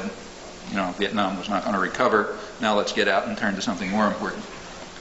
However, I should say that the release of the Pentagon Papers, I don't know how smart the New York Times editors are, but the fact is that the release of the Pentagon Papers had almost no effect because they've been suppressed. They've been suppressed as effectively as if they had never been released. If you take a look at the books that are coming out, say Carnot, you know, or certainly the retrospectives, but even the scholarly books, and you'll notice that the material in there is not used. See, in fact, the material in there just tells the wrong story. For example, the material on the planning is very extensive in the Pentagon Papers, and that's never used. If people refer to the Pentagon Papers at all, which they rarely do, even in scholarly work, it's usually stuff about the 1964 or 1965, when they were mainly tactical questions. I mean, all the major decisions had already been made. You know, it was only a question of how to implement things. And then you can discuss it. Did we use the right tactics? You know, should we have done it this way, that way? But the major stuff from the late 40s and through the 50s, that's virtually never discussed. And there's a lot of important material in the Pentagon Papers. I could mention some things, but it's all been suppressed. So it's just as if it didn't get released. Just to give you an indication of this, there's the Beacon Press published the 4 volumes of the Pentagon Papers, and they published a 5th volume, which is an index. And the index includes a collection of essays on the Pentagon Papers by Gabriel Calco and John Dower, and lots of good essays. I think they're good. I edited the volume. But that volume is practically unsold. A few thousand copies were sold of that volume, and that tells you something. And of course, a lot of the sales are to people who wanted the essays. Now, anybody who's going to use the Pentagon paper needs that volume. You can't use a 4-volume work without an index. Okay? So the fact that nobody was buying the volume, including even university libraries, means that they didn't intend that anybody would ever look at them. Okay? And in fact, that's what's happened. Why do people vote against their own interests and just in favor of somebody who makes them feel good if they feel disenfranchised? Well, I think that reflects a certain degree of sophistication, actually. If you recognize that the election is a PR game and it's for show, and it's sort of fun, like a circus, so you might as well be part of it, and there's a lot of hoopla, and it's exciting and so on, then who should you vote for? Well, the guy who has a nice smile, let's say, or the guy who makes you feel good when you sort of, watch him on television or something. Why not? I think that's probably the way most people think. That's why you get. See, everyone talks about the Reagan landslide. Well, just take a close look at the Reagan landslide. 53% of the electorate voted, way below any other country. Of that, 59% voted for Reagan, which, if you do the arithmetic, means he got I forget what, like 32% of the vote. Of that, roughly 32% of the vote, about 2/3, I think it was 60% to be precise, said that they hoped that his proposals would not be enacted. Okay? When the detailed polling was done of exits from polls, when they checked people's attitudes, it turned out that I think the figure was about 4% of the people who voted for Reagan said they strongly approved of his programs. What that means is that the landslide consisted of something, maybe 2% of the electorate. Okay, that's the landslide everybody's talking about. Now, why did people do it? Well, I think the failure to vote. I think we learned something from the fact that the failure to vote was socioeconomically localized, as it always is. People, the people who don't vote didn't see anything in it for them. Of the people who did vote, a lot voted. Some voted because, like I have friends. In fact, one friend of mine who was an ex-Maoist, I should say, explained to me that he voted for Reagan because Reagan's been good to him, which is true. People in our income group, Reagan's been very good to. All you have to do is look at the redistribution of real disposable income during the Reagan years, and it's a sort of a straight line. If you break the population up into segments depending on income, low to high, and you ask what's happened to real disposable income, it's going like that. It's fallen for the lowest, risen for the highest, and essentially straight all the way across. So there are people who know that. They can see, the rich can see that stealing from the poor is good for the rich, so they vote for Reagan. But for much of the population, it's just a matter of kind of recognizing the public relations game. You could actually see that. See, the American political commentary is very interesting. So you remember the last election. It was like, take the debates. Okay, what happened in the debates? You remember the commentary on the debates. The commentary was about like whether Mondale wore the right tie, or whether Geraldine Ferraro looked down instead of at the camera, or whether Reagan could sort of get by in a half an hour without making some totally idiotic gaffe. That was the level of the commentary. Nobody talked about any issues because they really couldn't find any issues. And in fact, issues are regarded to be irrelevant. The level of cynicism in the national campaigns is really quite remarkable. So, for example, at the Kennedy administration, here's a case in point. During the Kennedy administration, in the 1960 campaign, Kennedy hired a firm run by a couple of MIT political scientists, which is how I know about it, called Simulmatics. One of them was, in fact, a student of the guy, Harold Laswell, who I mentioned before. And what this company was going to do was the following. Just think of this. The cynicism is mind-blowing. This company, which had a lot of computers and all that kind of business, had broken the population up into lots and lots of categories, like Polish women from 38 to 42 and things like that. All sorts of categories. And they claimed to have a method whereby they could tell for any statement that you made how people in those categories were going to react to it. like whether they would like it this much or that much and so on. And then using, some statistical means and computers and stuff, you could determine the impact across these various voting groups of any particular statement you made. And the point of selling this to the Kennedy campaign was that then they could adjust, they could decide what to say on the basis of how it would sort of average out over these various voting groups that they were trying to appeal to. Well, what that means, that means that a complete understanding that what you say is totally irrelevant to what you're going to do. Well, I think a lot of the population understands that too. And if so, you might just as well vote for whoever makes you feel good, or not vote at all. Incidentally, Europe is well behind us on this, but they're catching up. They'll have packaged elections too pretty soon, by the time they learn the PR tricks and the voter management tricks that we've developed. Style is the only thing that counts, because they all understand at some level that the substance is elsewhere. And in fact, probably if you sort of look at the last election, it was really a debate over there were policy decisions like, should we continue to pour money into military expenditures as a way of revitalizing the economy, or should we worry about the debt and so on. Those are the real issues, but that's not what people debated. I had said a couple of years ago that, probably around 82, that would have been, I guess, that the Russian manning of SAM missiles in Syria and Lebanon raised the likelihood of superpower confrontation. In fact, one of the consequences of the Israeli invasion of Lebanon, Israel used high, sophisticated American technology to destroy a sort of second-level Soviet air defense system as part of the attack against Syria during that war. And the Russians responded, as you'd imagine, by moving in a high-level, sophisticated air defense system and sending, American estimates were about 7,000 Soviet troops to man them. That number's probably reduced a little bit since. And I said at the time that brought the world very close to a superpower confrontation, as indeed it did. Well, since that time, the thing has sort of oscillated up and back. It's been worse in some periods, less in others. During the period when the United States was bombing, when the battleship New Jersey was bombing the hills above Beirut, it was very dangerous. They were probably killing Russians. The Russians didn't respond that time, but it could have blown up. At this particular moment, the tensions happen to have been relaxed a little, and the reason is that the United States has essentially sort of authorized Syria to try to settle the Lebanon problem by itself. However, it's just on the border. Sooner or later, Israel's going to have to attack Syria, and they know it. They're discussing it, and there are very good reasons for it. In the situation of military, the crucial issue in the Middle East is whether there's going to be a political settlement. Now, the United States is the main factor in blocking a political settlement. That's another thing that's never discussed here. The United States has been the major element blocking any political settlement there, and of course Israel too, because it doesn't want a political settlement, but they can do it as long as we back it. And as long as there's no political settlement and there is a military confrontation, Israel cannot allow any Arab state or any combination of Arab states to begin to approach it in military strength.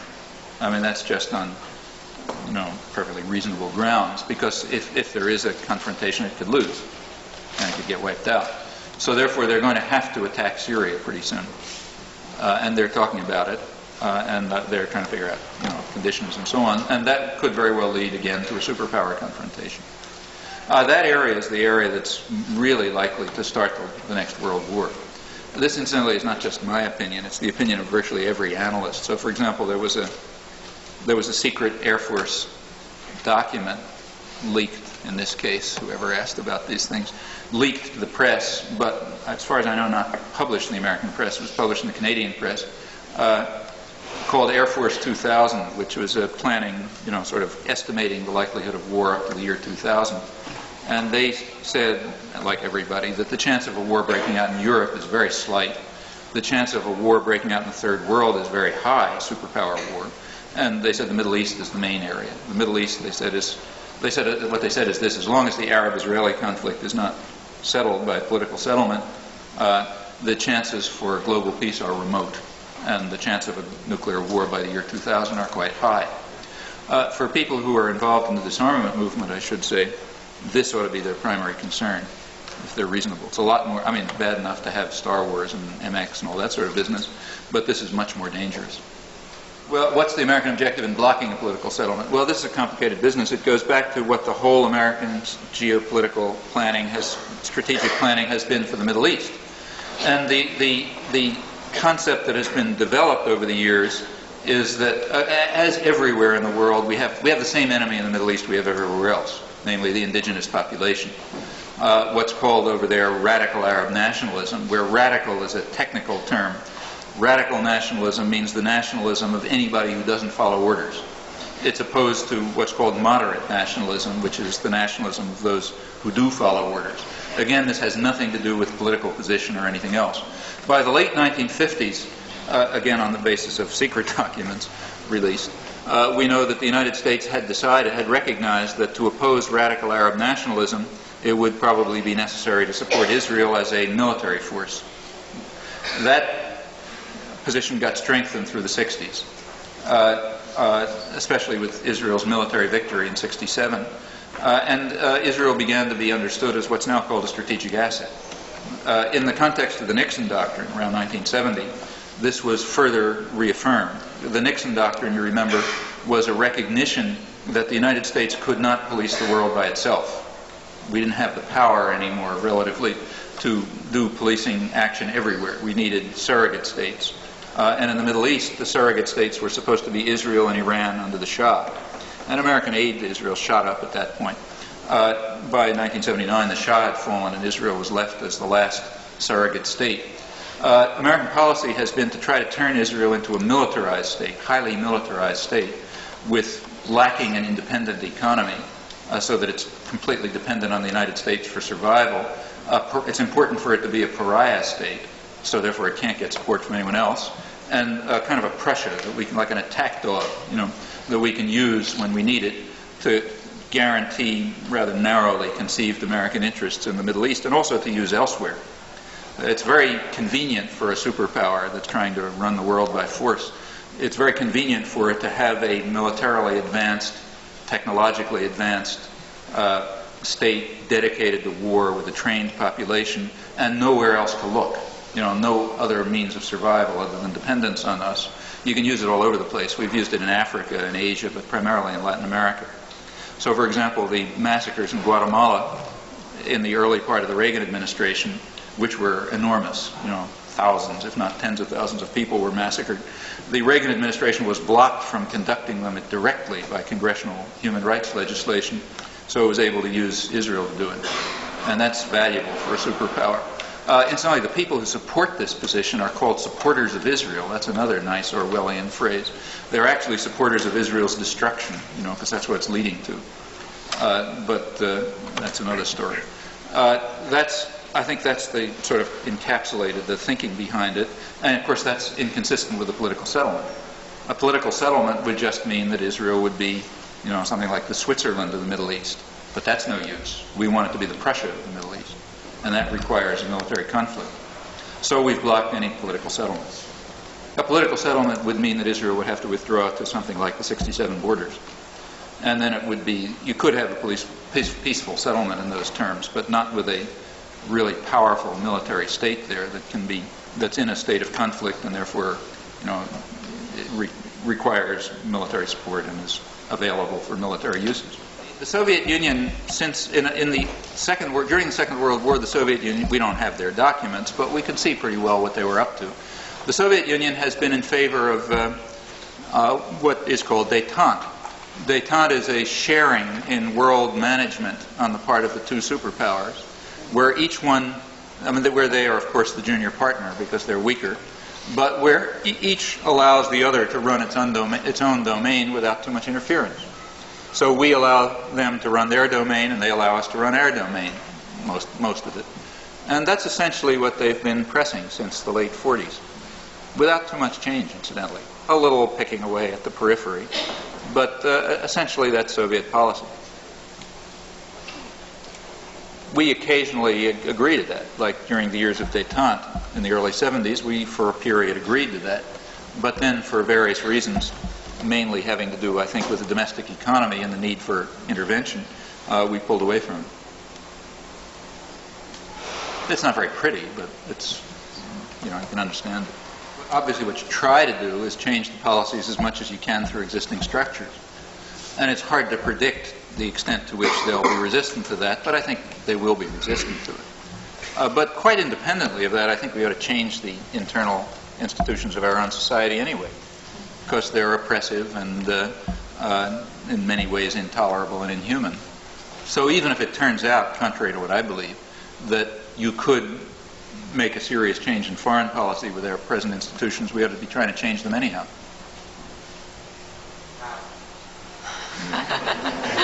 Again, well, it depends what you're talking about. For example, one thing that we ought to overcome, I think, to me it's, I was talking about this afternoon if you were here, but I don't see an enormous difference between a society in which you have to sell yourself to someone and a society in which you rent yourself to someone.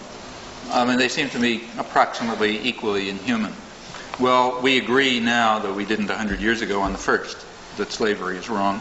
But there's another thing which in the old days used to be called wage slavery, which means that you rent yourself to somebody else in order to survive. It means that control over resources and production and investment is in the hands of a particular and rather small group of people, and everyone else has the choice of either dying or renting themselves to them more or less on their terms. That seems to me a totally intolerable form of human life. There's no reason to accept that any more than there was a reason to accept slavery or feudalism or whatever. Now,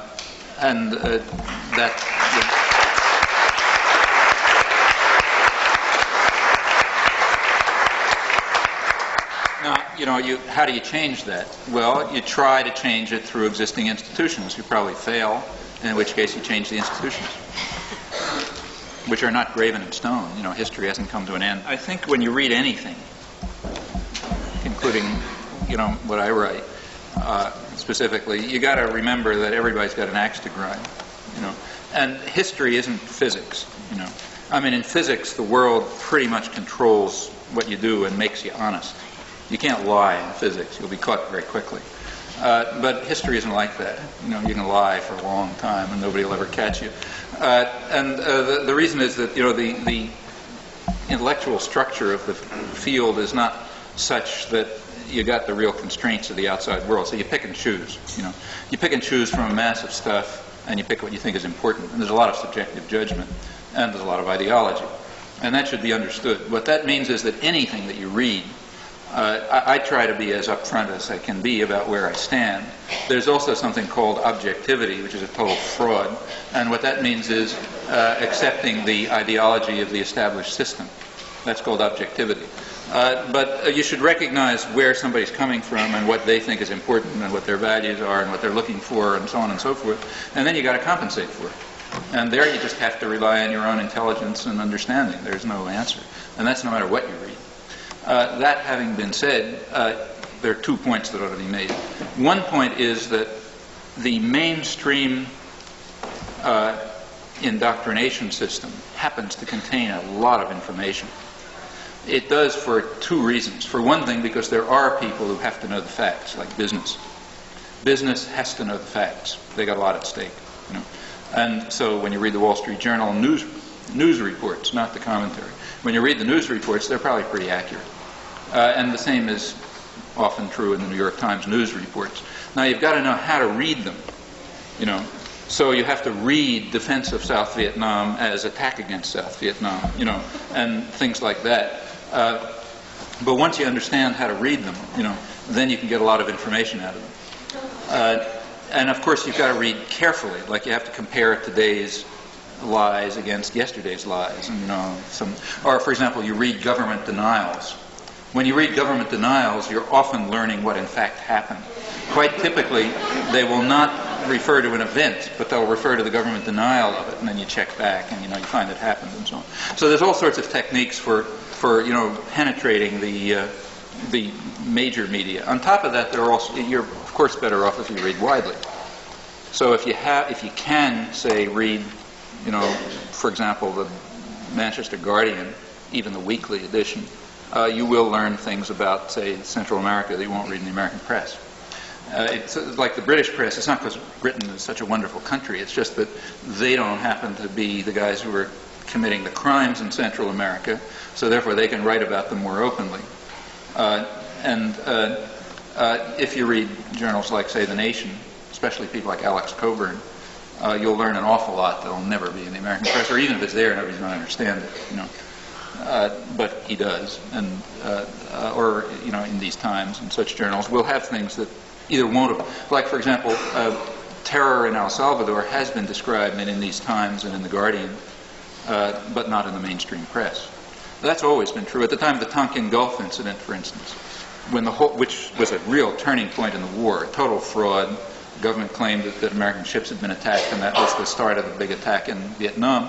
The mainstream press bought it 100%, but the Guardian didn't, and told the truth, in fact, and that turned out to be the truth. I mean, the New York Guardian. Of course, you always read those things with skepticism, like anything. But nevertheless, there are times when they'll report things that the mainstream press won't report, or they'll understand things that the mainstream press won't understand. But ultimately, I don't think there's any substitute for just diligence and intelligence and skepticism, a lot of skepticism. Now, see, that's one of the ways in which people are kept ignorant. You can have all the information there, but only a very small number of people are in a position to put forth the effort to try to figure out what's going on. You have to be very privileged, quite privileged, before you can even do this. You have to have resources, you have to have training, you have to have time, you have to have all sorts of things that most people don't have in order even to be able to figure out what's going on. That's one reason why the country is sort of safe in having a lot of information available. Only very few people are going to be able to get at it. And, that's why you need organization. I mean, if you can group together in organizations, you can do what individuals can't do. That's crucial. That's one reason why the United States has always attempted to block things like political parties or meaningful organizations in which people can participate, because that's the way in which isolated individuals can overcome the lack of resources. The only way. Do I think that the moves by Israel, Jordan, and Egypt are orchestrated? Not really. I think it's sort of a dance, if you like, but I don't think it's orchestrated by the United States. It can't possibly get anywhere. It can't get anywhere because the United States won't tolerate a political settlement. Period. So it doesn't matter what anybody does over there, because we play the decisive role. Everybody knows what a political settlement means, and everybody knows that it's been attainable for at least a decade. A political settlement means a two-state settlement on something like the pre-June 67 borders with recognized borders and territorial guarantees and all that sort of business. That's what a political settlement means. It would probably work. It may not be very pretty, it may be very ugly, in fact, but it would probably work. It's supported by virtually everybody in the world. It's supported by the Soviet Union, by Europe, by the non-aligned countries, by the major Arab states. It's been supported by the mainstream of the PLO for about a decade. It's only blocked by two categories of rejectionists. One, who we call rejectionists because they're the bad guys, is, say, Libya, for instance. The other, who we don't call rejectionists because it's us, is the United States and Israel. And the United States and Israel have, in fact, led the rejectionist camp. They refuse this settlement. And Israel can do it because we support them in their refusal. And short of that, there is no political settlement. There is no... It is impossible for any group in Israel to gain any credibility in their own society in favor of a political settlement until they get some support from the United States. The country's just too dependent on the United States. So American opposition to a political settlement, which in fact is crucially centered in the Jewish community and the other so-called pro-Israel communities, that blocks the possibility of any group in Israel arising that could even push for a political settlement there. And so that means there'll be continued conflict, no matter what negotiations are going on. But you can see, this again, here's another example of look, something quite dramatic happened about a year ago in this regard. About last April and May, and it tells you something about the press. Last April and May, Yasser Arafat proposed explicitly negotiations with Israel leading to mutual recognition. He proposed that in statements that were widely publicized in France, in England, in Greece, in Asia, all over the place. Israel, of course, immediately rejected it. They don't want mutual recognition. The United States ignored it. Now, what about the press? Well, the press was fascinating in that case. The New York Times and the Washington Post, that is the national press, they didn't even report it. They literally didn't report it. They refused to run op-eds on it. They refused to publish letters about it. One reader in Detroit wrote a letter to the New York Times in which he said, look, you guys are always dumping on Arafat because he won't negotiate. Here he has announced negotiations. He wants negotiations and mutual recognition. Don't you think that ought to be reported?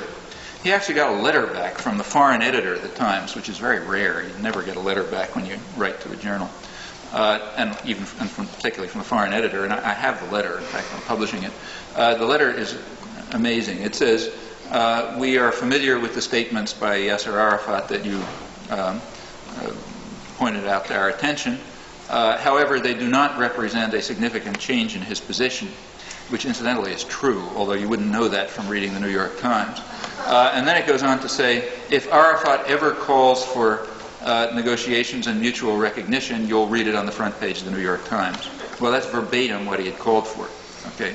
Now, you just couldn't have a clearer statement saying that at the top editorial level, they're not going to allow this to be part of history. Okay. All right, that's the New York Times and the Washington Post.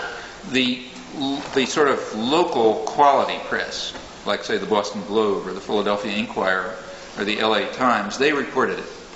But they reported it in such a way that you got to really look hard to find it. It's there, so you could find it if you looked. The San Francisco Herald, or Herald Examiner, I think it's called, which has the reputation of being about the worst paper in the country, had a front page headline, 1.5 inches high, running all over the front page, saying, Arafat to Israel, let's talk, followed by a long UPI story which gave all the details. Well, that's the way it should have been treated in the press. Now, how come? How do you explain this? Well, I think it's very easy to explain. The point is that the San Francisco Herald Examiner is too unsophisticated to understand what news has to be suppressed. So they just make judgments, on the basis of significance. But the New York Times understands very well. See, the New York Times, you have to understand, somebody was talking about reading the press.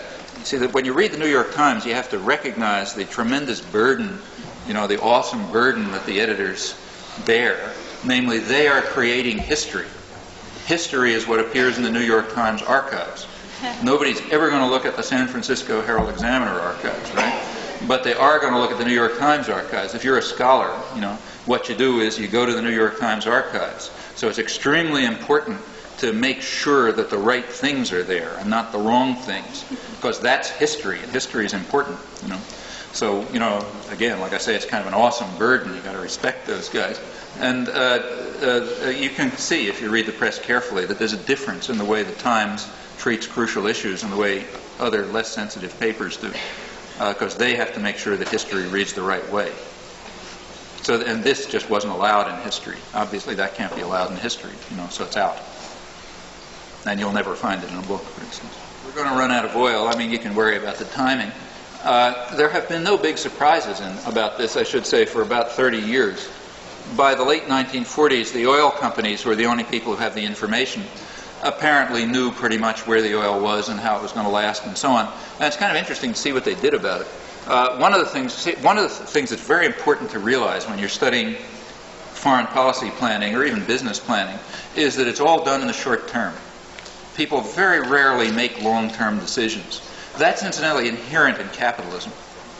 If you're in a competitive capitalist economy and you make long-term decisions, before you've ever gotten to the long term, you've been wiped out in the short term. Like if General Motors, let's say, starts putting resources into something that's going to pay off in 10 years, they'll be out of business in 2 years because Ford will be working on a 2-year plan. So the net effect is that planning is almost always very short term. And that carries over to state planning too, which is largely by corporate executives. Well, all right, with that background, and so that has to do with a lot of things. Like take the arms race. Anybody who thinks knows that the arms race is going to blow up. and we'll all get killed. But that's in the long term. And we only plan for profitability in the short term. That's inherent in the system, you know. Well, take the oil business. Everybody in the oil business knew in the early 1950s that American reserves were limited. The United States, the Western Hemisphere, the northern part of the Western Hemisphere was in fact the world's major oil producer until 1968. But everybody knew that's going to run out, and that the major oil reserves are in the Middle East. Well, you know, if you were thinking about long-term American security, what you would do is protect American reserves and use Middle Eastern reserves. They did exactly the opposite. What they did is set up the tax system and all sorts of crazy things so that it was more profitable to exhaust domestic American reserves before turning to Middle Eastern reserves. Well, you know, from the point of view of, say, a 10 or 20-year period, that's crazy. Obviously crazy, you know, in terms of security or anything else. But that's what they did, and they did it because, in fact, various considerations of short-term profitability dictated that. Well, sometime they're going to run out of oil, and nobody's thinking about it because that's too far off. You know, we carry out short-term profitability considerations.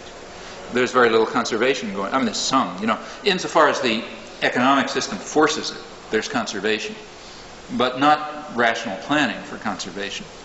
You know, it's just, again, profitability considerations impose, market considerations impose a certain degree of conservation. But real long-term planning about sane use of energy, that doesn't exist.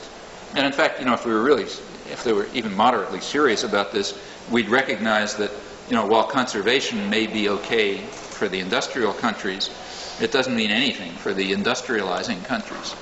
I mean, they have to have resources of energy, the kind that we had during the period of industrialization. And we're not going to let them have it. You know. That's one of the reasons why they probably can never get out of the trap of underdevelopment. So these are, yeah, I think you're quite right. That's a very serious long-term problem. But until there's rational planning for human use in the industrial countries, it'll just be irrelevant. Will you happen to know if it's true that somebody found a way to turn water into hydrogen through other than fusion reactions? I've heard things like that, but I assume they're untrue. I'm not a big expert on it, but I think it's very unlikely that you get outright deception inside the scientific community. Not because scientists are such wonderful people, but because, as I said before, the world doesn't let you get away with it. So one of the fields in which you have to be honest is physics. You just can't get away with it otherwise. So I tend to be suspicious about such things. No, I mean, I think what's encouraging is that there are lots and lots of people out there who really want to do something to change things.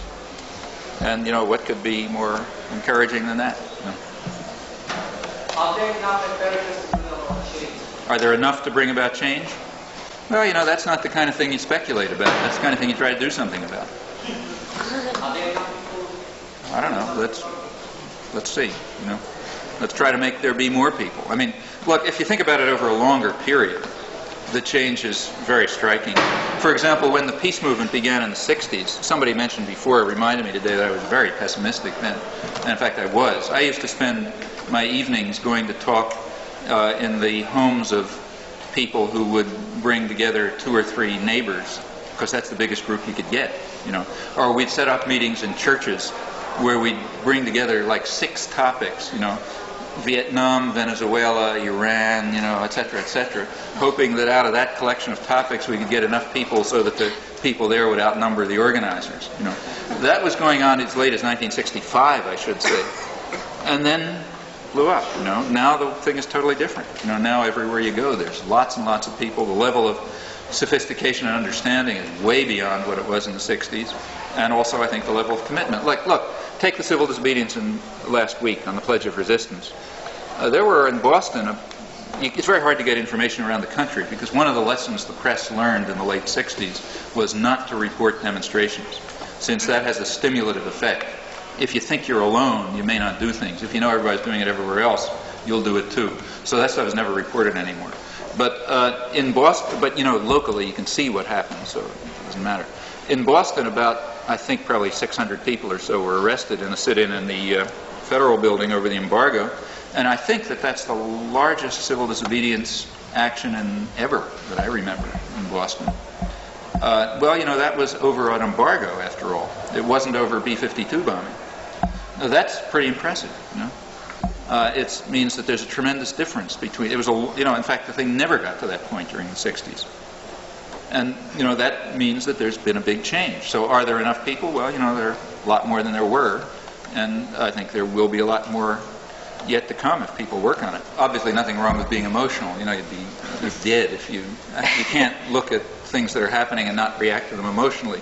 But of course, you also have to try to be rational. There's no use giving the weapon of rationality to the enemy. That's too strong a weapon, So yes, obviously. Well, in fact,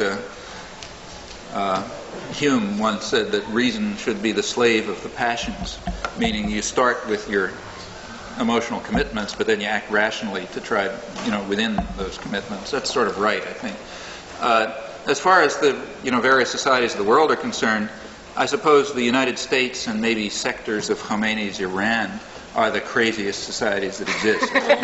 So, for example, it's very hard to find anything anywhere in the world outside of maybe, Khomeinist fanaticism that corresponds to mainstream American intellectual life. I mean that quite seriously.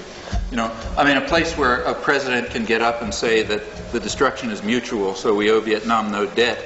The educated community that can hear that is kind of off the wall. No point in talking to them anymore. Or a place where the president can get up and say, as he did last week, that Nicaragua poses a military threat so severe that we have to have a national security emergency, and people don't break out in hysterical laughter. That country is somewhere off to the lunatic side of Iran. I don't know of anything like that stuff anywhere else in the world. It's just totally crazy. And so among American educated intellectuals, the concept of rationality is irrelevant because fanaticism is much too high, jingoist lunacy is much too high, and so on. And all this talk about moderates and, the Latin Americans, and I think almost any Latin American peasant understands more about the United States than almost any political science department. Okay, so I'm not joking. I mean that seriously. Young people have been subjected to a tremendous propaganda campaign in the 70s, and it's had some effect.